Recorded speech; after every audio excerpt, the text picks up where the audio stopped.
We dismiss history at our peril. Liberty Nation Radio with Mark Angelides.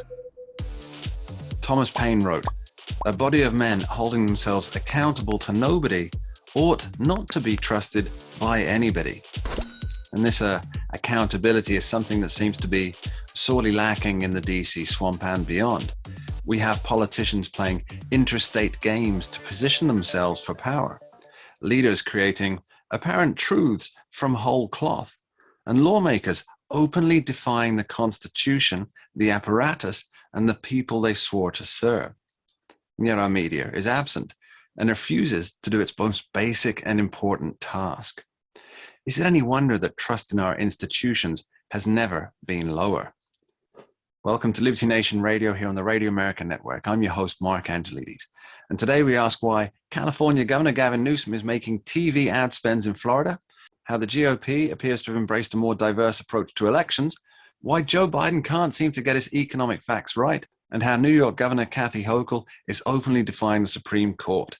I want to take a moment to say a special thank you to our listeners out in Amory, Mississippi on WWZQ 1240 AM.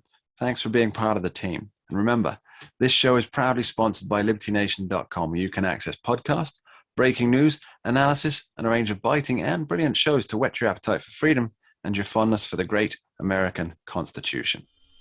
With Golden State Governor Gavin Newsom running ads in Florida explaining how California is the true repository of freedom, political watchers are wondering why Governor Ron DeSantis is considered worthy of political hit ads from the opposite side of the country. To help us fathom the reasons and machinations, we're joined by author and columnist Mr. Jeff Charles. Welcome back to the show, Jeff. Thanks for having me on. So I think I can think of a number of reasons why Newsom might want to do this, Jeff, but give me your take. Why is the California governor spending his cash in Florida? Well, I think it's obvious. He's running for president, or he's looking to run for president. And with the bench that the Democrats have right now, he's probably the only one that might have a chance in 2024. Tim Donner and I have talked about this. They have nobody else. Joe Biden is not seeking re-election. I don't care what he says. Hillary Clinton, they tried to make that a thing. That's not going to happen. Andrew Cuomo blew his chances out of the water with his performance in New York and the fact that he can't keep his hands to himself. So who else do they have that might stand a chance, that might have a level of charisma? That would be Gavin Newsom. So I think he's testing the waters here. Yeah, that could be it. I mean, it certainly seems that Joe Biden doesn't have much of a chance of winning if he decides to run. The latest gambling figures, the gambling odds came out recently. And Donald Trump is favored by the cash money bettors at 3-1 to take the White House in 2024. Ron DeSantis is in second place to take the White House in 2024. Joe Biden finishes third in a 2-horse race, which kind of explains his presidency, I think. I think that really sums up the whole thing. Now, do you think, from a wider perspective, do you think that the Democratic Party as a whole views DeSantis as a serious threat to any 2024 hopes? You know, the thing about DeSantis is that whether he runs or not, he is a threat to them. Over the past year, he has shown that not only is he a rising star on the right, he has governed the state in a way that allows for freedom without there being the horrible death count that the left predicted under the COVID-19 pandemic. Not only that, but he knows how to take it to the left. He knows how to take it to the media. He's not timid. He's not milquetoast like Republicans are used to having. He's very aggressive, but he's very politically savvy. So everybody notes that he has all of Trump's strengths, but none of his weaknesses. He doesn't have any of that baggage, and he knows how to play the game without saying things that give the left ammo. So again, whether he runs or not, he's still a threat, even down the road. So yeah, they're very afraid of DeSantis. I mean, even when I'm looking on social media, he's like their boogeyman right now. Yeah, his name pops up pretty much everywhere. Now, you've lived in both California and Florida, Jeff. Newsom claims in his TV ad spot that he ran in Florida that the Golden State is the true home of freedom. Now, as someone who's experienced both firsthand, what's your verdict? Yeah, now, to be fair, I didn't live under California under the COVID-19 pandemic. I left in about 2012 or so, but the difference is huge. I mean, in California, I mean, you're not all that free. I mean, there's so many regulations when it comes to starting a business. You got that state tax, you've got all kinds of taxes. it's very expensive to live there. So, I mean, maybe if you're wealthy, yeah, it might be a freer state. But really, the only advantage that California has over Florida might be the weather for some people. And the weather here in Florida is great. I mean, I came here from Texas, so I'm used to being in a free state. So the difference is night and day. And I would imagine that with the COVID-19 pandemic, that difference is even wider. And Newsom basically laid out how he would plan to govern. He shut his state down, didn't follow his own rules, while people were living free in Florida. I mean, the difference is clear.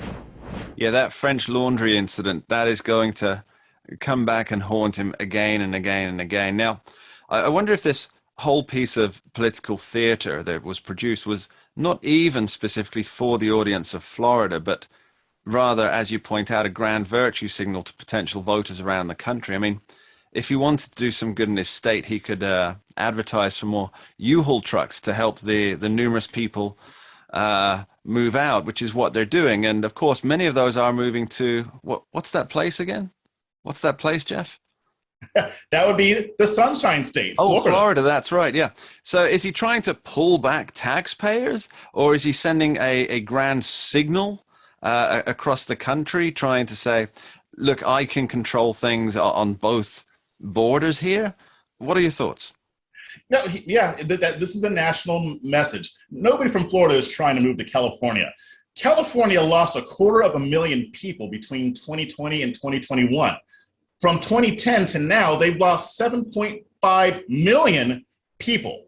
Florida's population is growing. I mean, here in Jacksonville, we're getting a lot more people. And I just moved here, and you still see more people moving in. I'm seeing license plates from California, from Texas, from other places. So people are moving to California, and they're moving away from, they're moving to Florida and moving away from California. That right there should tell you all that you need to know. But even the other metrics don't work in Gavin Newsom's favor. This is not a good fight for him to be picking right now. So we reckon that Gavin Newsom is going to be running for president in 2024 for the Democratic Party if Joe Biden decides not to run, I guess, and Kamala Harris can be convinced that she may be more of a liability than anything else. What do you think is going to happen on the Republican side, Jeff? Do you think that Donald Trump is going to throw his hat in the ring, or are we going to see DeSantis? Are we even going to see a primary field? What do you reckon?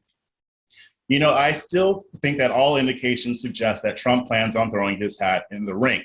I would imagine unless something major happens or something crazy happens that he decides not to run, that might be the case. But right now, I think he plans to run. I mean, the rumors are saying that he's anxious to announce.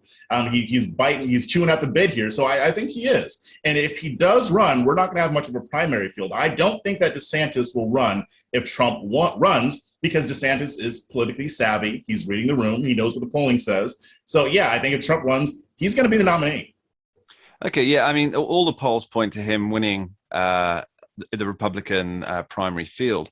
But do you think that that almost fait accompli will prevent people like Liz Cheney and perhaps even Mitt Romney, based on his recent op-ed in The Atlantic, from trying their luck? You know, there's something funny about the Never Trump crowd, the ones that suffer from TDS. They have a total lack of self-awareness. So I wouldn't put it past Liz Cheney to run for president. I actually expect it. And she's going to make an utter fool of herself. I don't know about Mitt Romney. He may have learned his lesson. But Liz Cheney, I mean, this whole Never Trump crowd, they're still trying to maintain that relevance. They're still the establishment. Nobody wants them. But the problem is that they don't realize that yet. So, yeah, I could see Liz Cheney running and getting spanked. Not an image I'd like to dwell on. Jeff Charles, thank you ever so much. We'll be back with Jeff Charles in just a short moment discussing diversity on the GOP ticket. Don't go anywhere. We dismiss history at our peril. Liberty Nation Radio with Mark Angelides. We're doing it for real, really real. Liberty Nation. And Jeff Charles, contributor for LibertyNation.com. I think we're starting to make an impact. Liberty style, fight for freedom. Daily tracking poll sponsored by Liberty Nation for Thursday. Mentioned by Dan Bongino, Rasmussen, Jordan Peterson, and I others. can do it again if you want me to. Cited in Mark Levin's American Marxism. I think we're starting to make a really big impact. Get noticed. We're doing it. Rock on.